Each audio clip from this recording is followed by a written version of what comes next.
As education officials across the state begin to sort out back-to-school plans for this fall, they've carefully considered the lives and well-beings of children and their parents. But many teachers in the upstate say the plans make them feel unsafe. Can we do it safely? They're doing all the planning for all of these things via Zoom and distancing, et cetera.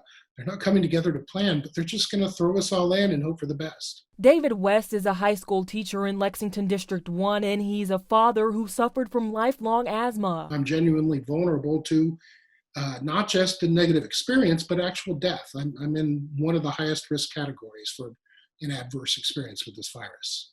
So for him, returning to in-person learning isn't really an option. In an open letter sent to stakeholders by an educator advocacy group, South Carolina for Ed, they're asking officials to follow CDC guidelines. They said, quote, "We do not believe school buildings should be open until local conditions reflect the CDC's Phase 2, which requires a total of 28 days with fewer and fewer cases of COVID infection in the area." But data released by DHEC shows the exact opposite, with projections that expect cases to increase by August 1st, which is deadly for teachers with conditions that put them at a high risk, such as diabetes, obesity, or even asthma. Scary.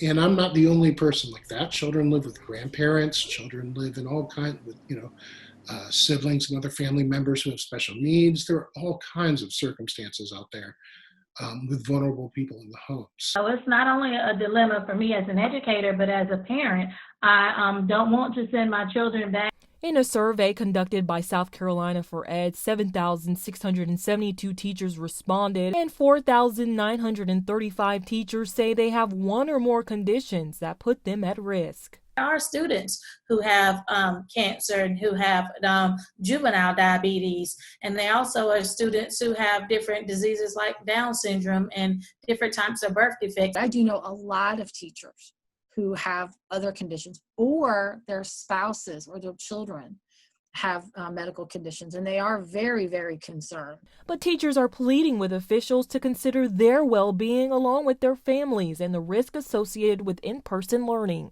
Together, we can get through this. We absolutely can get through this, but the districts and the state have to put students first, and they have to put educators next. Everybody's health is important. For more information on back-to-school plans and how this affects teachers, please head over to our website at WSPA.com. Reporting in Spartanburg, Kristen Cheatham, 7 News.